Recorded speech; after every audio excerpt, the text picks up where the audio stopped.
Katsu, located at number 81 Maginhawa Street, Teachers Village, Diliman, Quezon City. Tabi lang po siya ng kalsada or along Maginhawa Street. Kung pumunta kami around 3 p.m, walang masyadong customers, so ka-order agad kami and in less than 10 minutes ay na-serve yung mga in-order namin. We ordered chicken katsu, yung isa sa mga best sellers nila.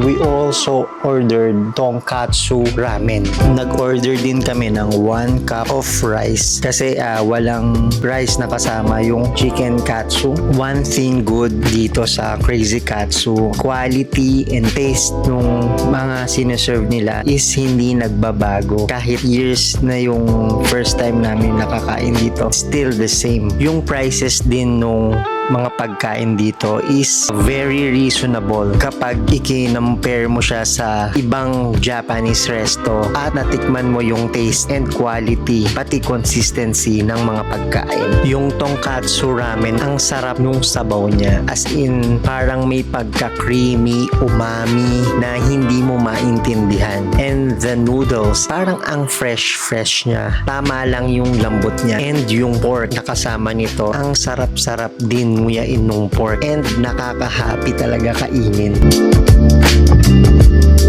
Itong chicken katsu, chicken strips na boneless of course, yung lasa niya is parang may pagka-sweet and sour at konting anghang, konting alat, and yung chicken niya is malinamnam, malambot, masarap nguyain.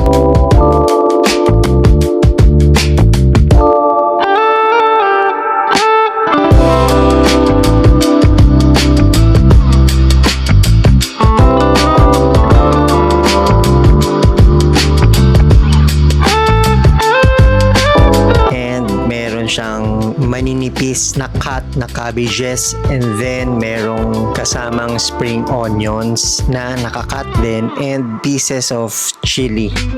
For me, highly recommended yung Crazy Katsu. Hindi lang ako sure kung may iba silang branches, pero I hope mag-branch out sila kasi sarap talaga yung mga pagkain dito. Try nyo rin. I can guarantee na mai-enjoy nyo ito. Maliit lang yung area ng restaurant na ito. That's why marami ang nag-iintay kapag lunchtime or dinner time. Pero panalo talaga sa lasa yung mga pagkain. Talagang huling-huli nila yung panglasa ko. That's why madalas kami kumakain dito. So ayun lang, thank you for watching. Please do like, share, and subscribe. Thank you again for watching my video, and God bless us all.